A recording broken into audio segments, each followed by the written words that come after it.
भक्तों, विष्णु जी को पालनहार, सौभाग्य के दाता और संतान सुख प्रदाता कहा जाता है। यदि आपके जीवन में संतान प्राप्ति में बाधा, संतान के स्वास्थ्य संबंधी चिंता या संतान के उज्जवल भविष्य को लेकर कोई परेशानी है, तो आपको श्री हरि विष्णु जी के इस महामंत्र का जाप करना चाहिए। इस मंत्र का जाप आपके लिए फलदायी साबित होने वाला है। भगवान विष्णु की कृपा से संतान सुख प्राप्त होता है, संतान स्वस्थ है और दीर्घायु होती है और परिवार में खुशहाली बनी रहती है। अगर आप भी संतान प्राप्ति की कामना करते हैं तो आपको इस मंत्र का जाप जरूर करना चाहिए। इस मंत्र का आपको नियमित 108 बार जाप करने से आपके जीवन में आपको संतान की प्राप्ति हो जाएगी। आपके जीवन में संतान से जुड़ी कोई भी बाधा नहीं आएगी। इसलिए प्यारे भक्तों, विष्णु जी के इस महामंत्र का जाप अवश्य करें और नियमित 108 बार जाप करें। यदि आप इस महामंत्र का जाप करने में असमर्थ हैं तो आप इस वीडियो को अपने मोबाइल फोन पर स्पीकर पर चलाकर अपने घर, दुकान या ऑफिस में छोड़ दें। ऐसा करने से आपको हर उस स्थान पर भगवान विष्णु की असीम कृपा प्राप्त होने लगेगी और आपको संतान सुख की भी प्राप्ति होगी। इसलिए प्यारे भक्तों, इस मंत्र को साधारण समझने की गलती बिल्कुल भी ना करें। यह मंत्र बहुत ही चमत्कारी और प्रभावशाली मंत्र है। यदि आप भगवान विष्णु की कृपा अपने ऊपर ऐसे ही बनाए रखना चाहते हैं तो इस वीडियो को लाइक और चैनल को सब्सक्राइब जरूर कर दीजिए और कमेंट बॉक्स में श्री हरि विष्णु अवश्य लिख दीजिए। तो चलिए भक्तों, मंत्र का जाप करना प्रारंभ करते हैं। ओम ह्रीं क्लीं नारायणाय सिद्धिं मे देहि स्वाहा। ओम ह्रीं क्लीं नारायणाय सिद्धिं मे देहि स्वाहा। ओम ह्रीं क्लीं नारायणाय सिद्धिं मे देहि स्वाहा। ओम ह्रीं क्लीं नारायणाय सिद्धिं मे देहि स्वाहा। ओम ह्रीं क्लीं नारायणाय सिद्धिं मे देहि स्वाहा। ओम ह्रीं क्लीं नारायणाय सिद्धिं मे देहि स्वाहा। ओम ह्रीं क्लीं नारायणाय सिद्धिं मे देहि स्वाहा।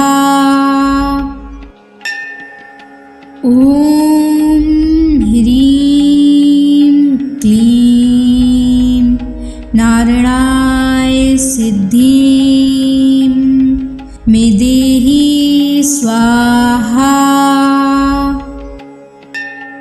ओम ह्रीं क्लीं नारायणाय सिद्धिं मे देहि स्वाहा। ओम ह्रीं क्लीं नारायणाय सिद्धिं मे देहि स्वाहा। ओम ह्रीं क्लीं नारायणाय सिद्धिं मे देहि स्वाहा। ओम ह्रीं क्लीं नारायणाय सिद्धिं स्वाहा।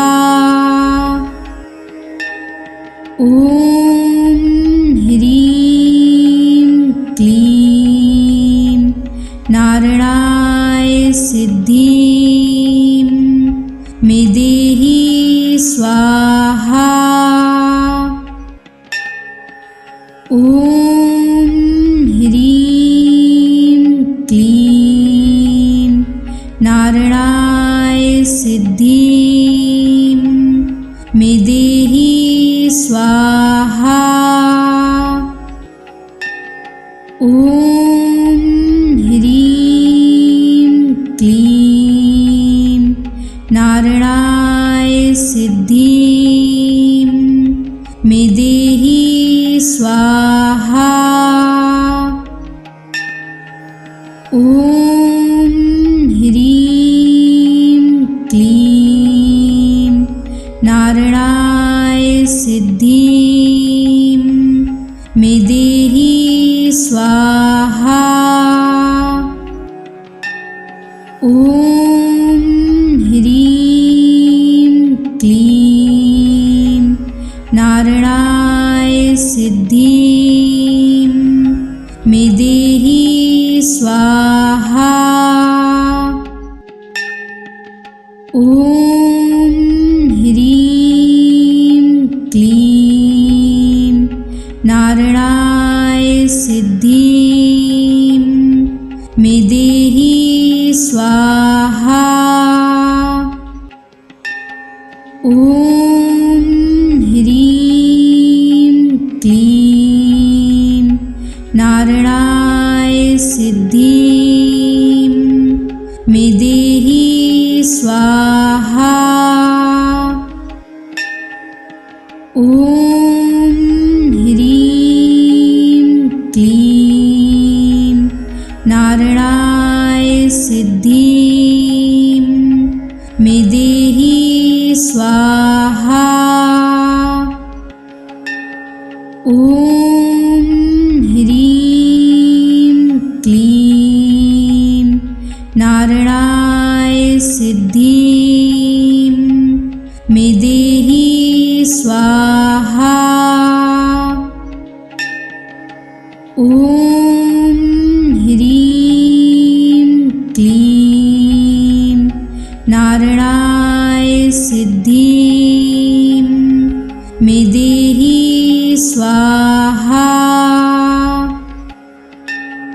ॐ ह्रीं क्लीं नारायणाय सिद्धिं मे देहि स्वाहा। ॐ ह्रीं क्लीं नारायणाय सिद्धिं मे देहि स्वाहा। ॐ ह्रीं क्लीं नारायणाय सिद्धिं मे देहि स्वाहा। ॐ ह्रीं क्लीं नारायणाय सिद्धिं मे देहि स्वाहा। ॐ ह्रीं क्लीं नारायणाय सिद्धिं मे देहि स्वाहा। ॐ ह्रीं क्लीं नारायणाय सिद्धिं मे देहि स्वाहा। ॐ ह्रीं क्लीं नारायणाय सिद्धिं मे देहि स्वाहा। ॐ ह्रीं क्लीं नारायणाय सिद्धिं मे देहि स्वाहा। ॐ ह्रीं क्लीं नारायणाय सिद्धिं मे देहि स्वाहा। ॐ ह्रीं क्लीं नारायणाय सिद्धिं मे देहि स्वाहा। ॐ ह्रीं क्लीं नारायणाय सिद्धिं मे देहि स्वाहा। ॐ ह्रीं क्लीं नारायणाय सिद्धिं मे देहि स्वाहा।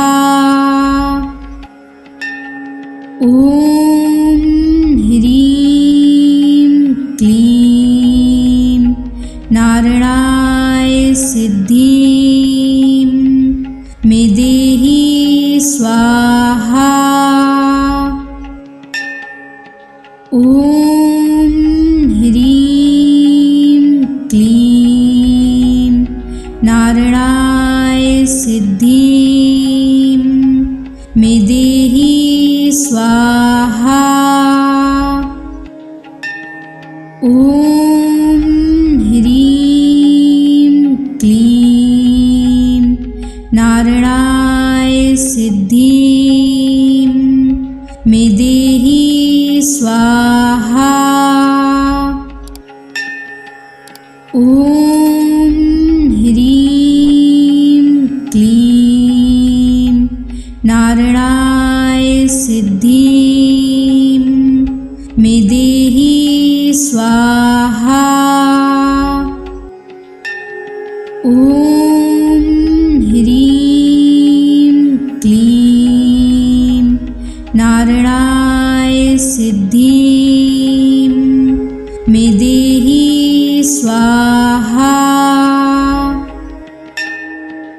ॐ ह्रीं क्लीं नारायणाय सिद्धिं मे देहि स्वाहा।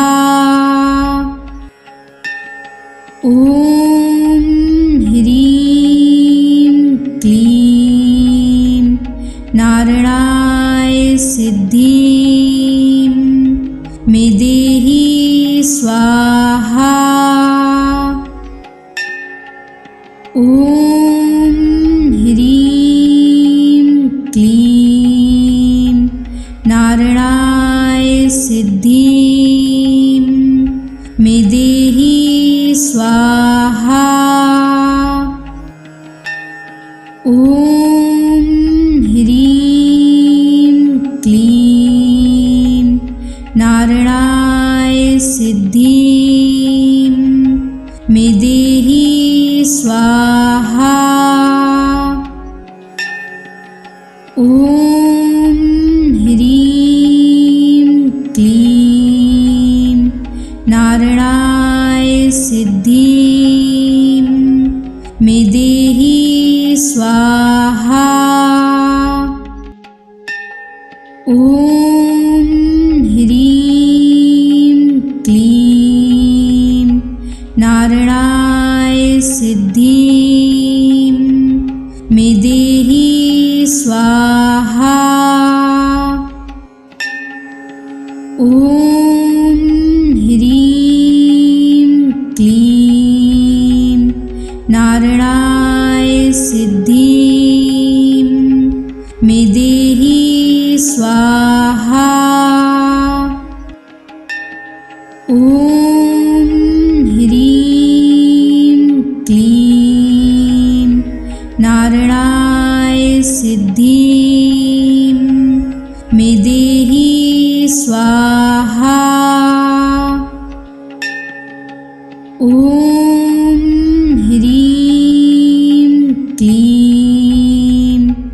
नारायणाय सिद्धिं मे देहि स्वाहा।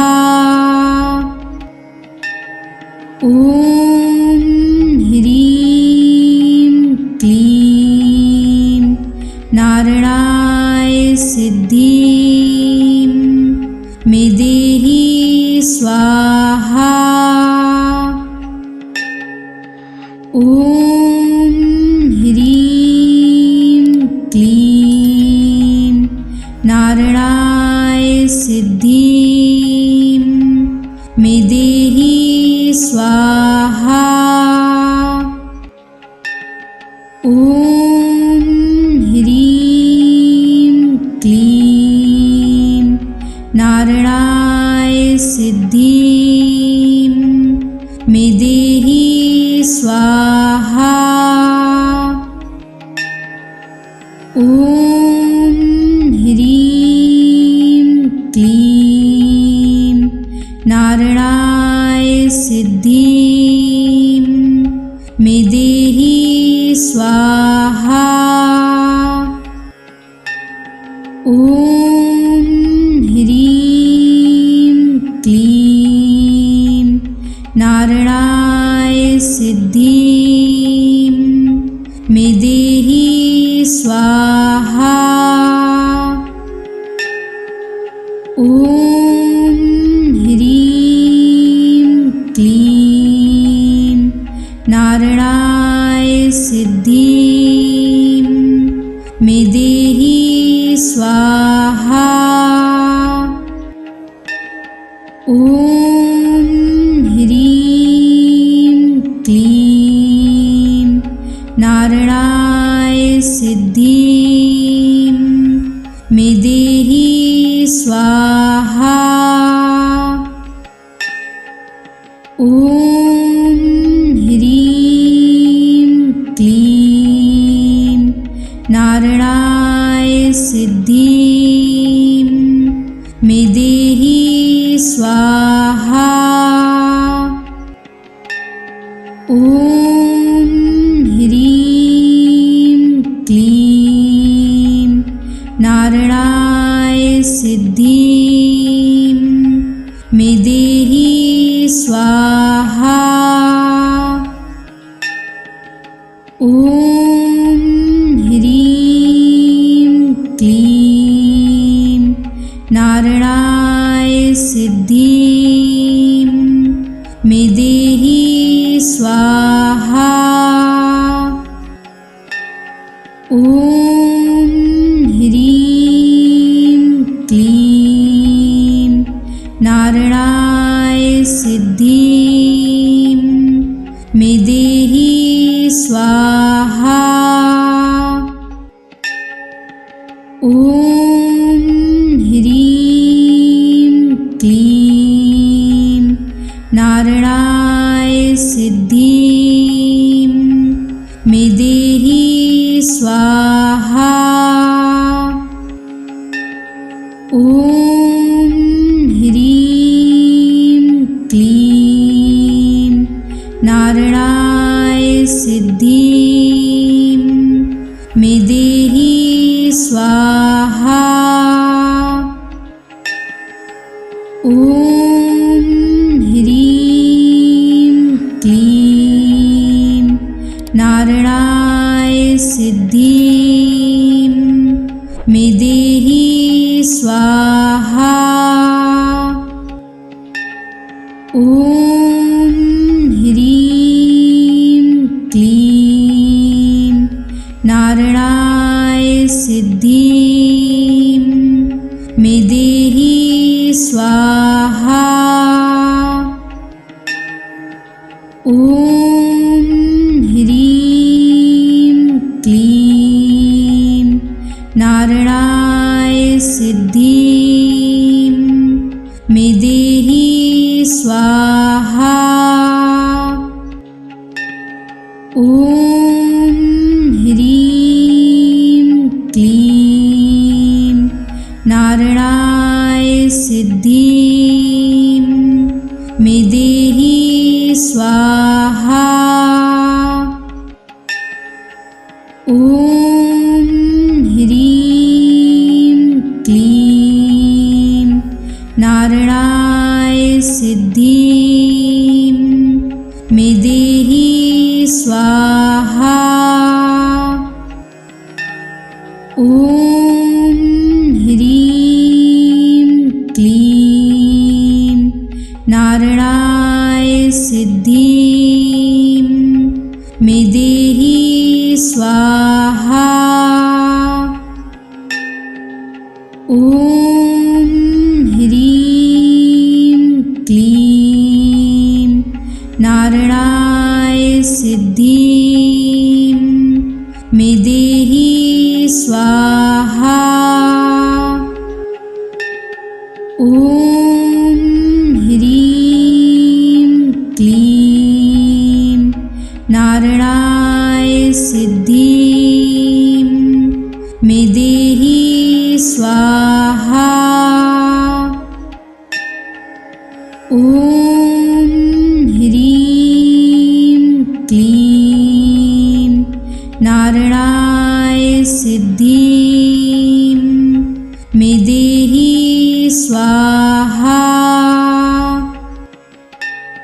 ॐ ह्रीं क्लीं नारायणाय सिद्धिं मे देहि स्वाहा।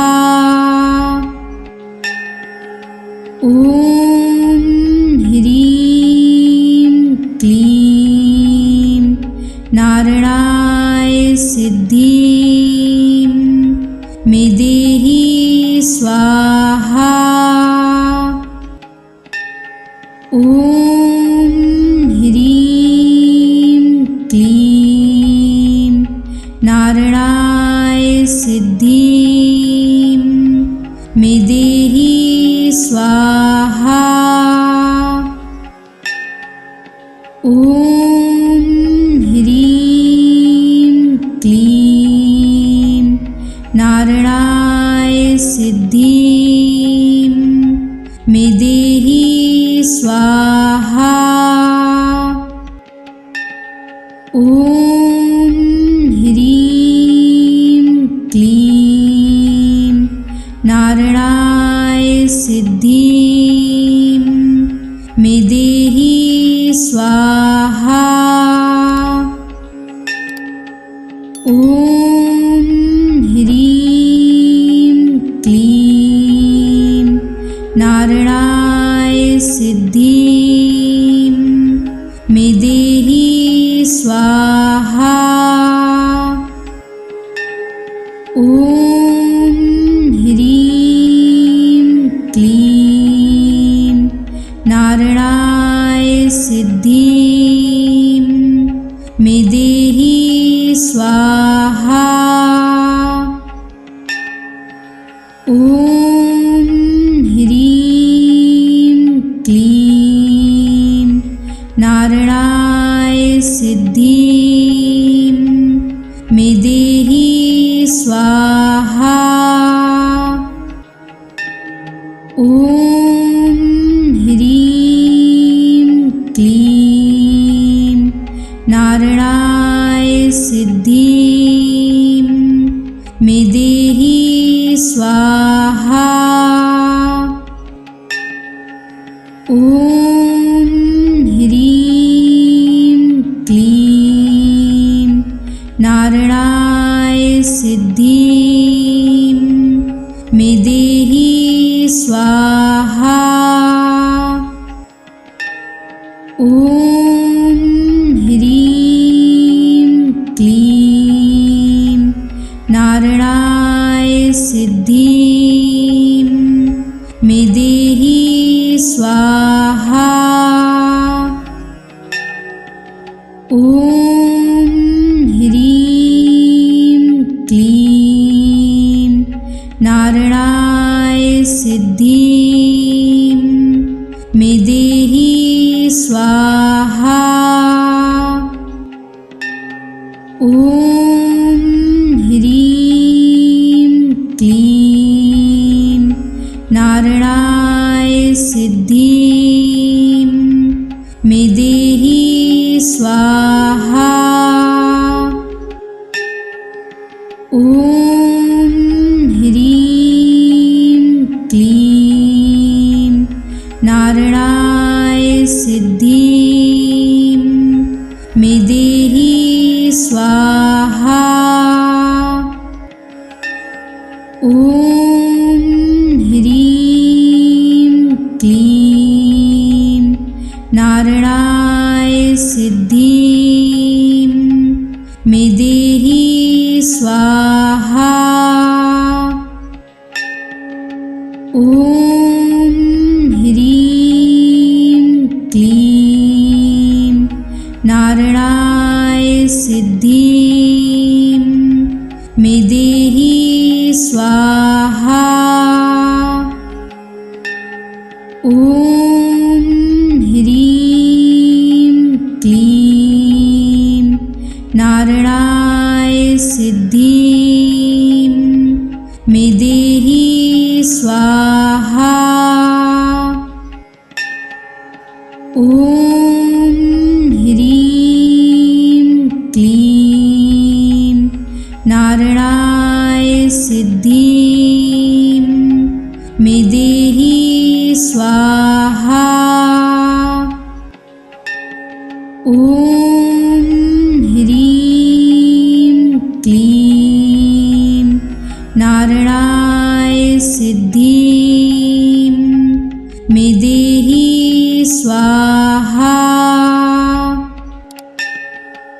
ॐ ह्रीं क्लीं नारायणाय सिद्धिं मे देहि स्वाहा।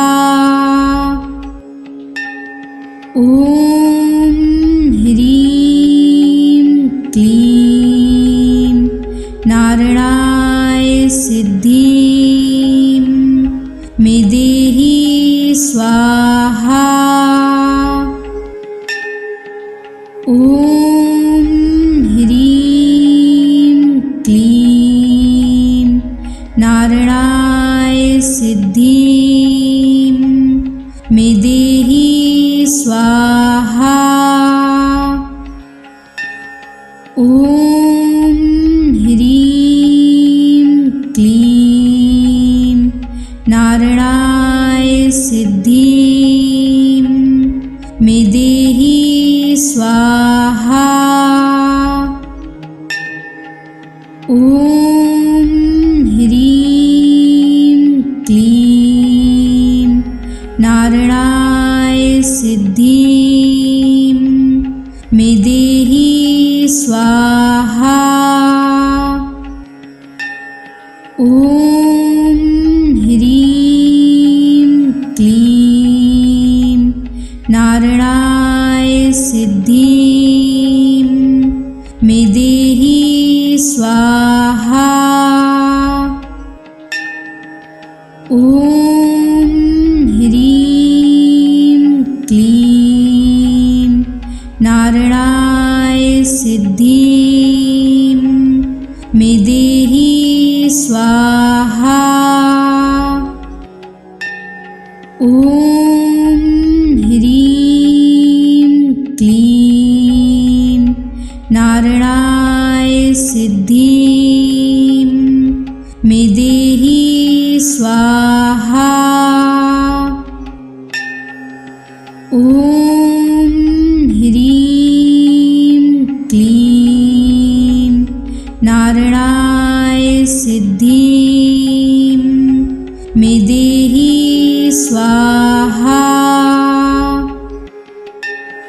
ॐ ह्रीं क्लीं नारायणाय सिद्धिं मे देहि स्वाहा। ॐ ह्रीं क्लीं नारायणाय सिद्धिं मे देहि स्वाहा। ॐ ह्रीं क्लीं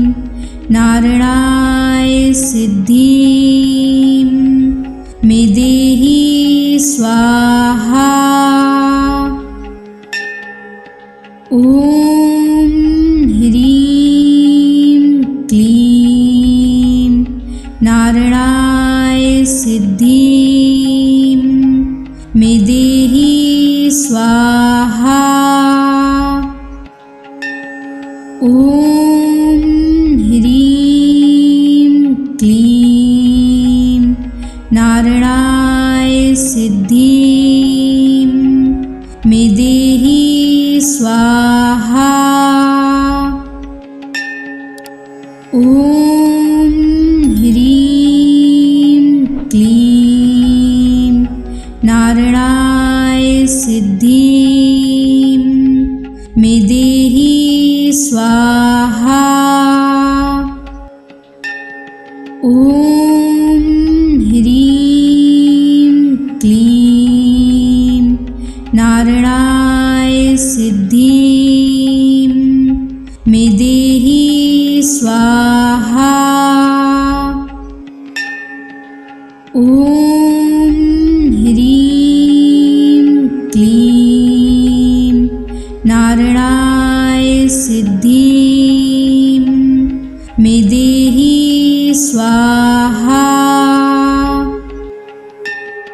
ॐ ह्रीं क्लीं नारायणाय सिद्धिं मे देहि स्वाहा। ॐ ह्रीं क्लीं नारायणाय सिद्धिं मे देहि स्वाहा। ॐ ह्रीं क्लीं नारायणाय सिद्धिं मे देहि स्वाहा। ॐ ह्रीं क्लीं नारायणाय सिद्धिं मे देहि स्वाहा। ॐ ह्रीं क्लीं नारायणाय सिद्धिं मे देहि स्वाहा। ॐ ह्रीं क्लीं नारायणाय सिद्धिं मे देहि स्वाहा। ॐ ह्रीं क्लीं नारायणाय सिद्धिं मे देहि स्वाहा। ॐ ह्रीं क्लीं नारायणाय सिद्धिं मे देहि स्वाहा। ॐ ह्रीं क्लीं नारायणाय सिद्धिं मे देहि स्वाहा। ॐ ह्रीं क्लीं नारायणाय सिद्धिं मे देहि स्वाहा। ॐ ह्रीं क्लीं नारायणाय सिद्धिं मे देहि स्वाहा। ॐ ह्रीं क्लीं नारायणाय सिद्धिं मे देहि स्वाहा। ॐ ह्रीं क्लीं नारायणाय सिद्धिं मे देहि स्वाहा। ॐ ह्रीं क्लीं नारायणाय सिद्धिं स्वाहा।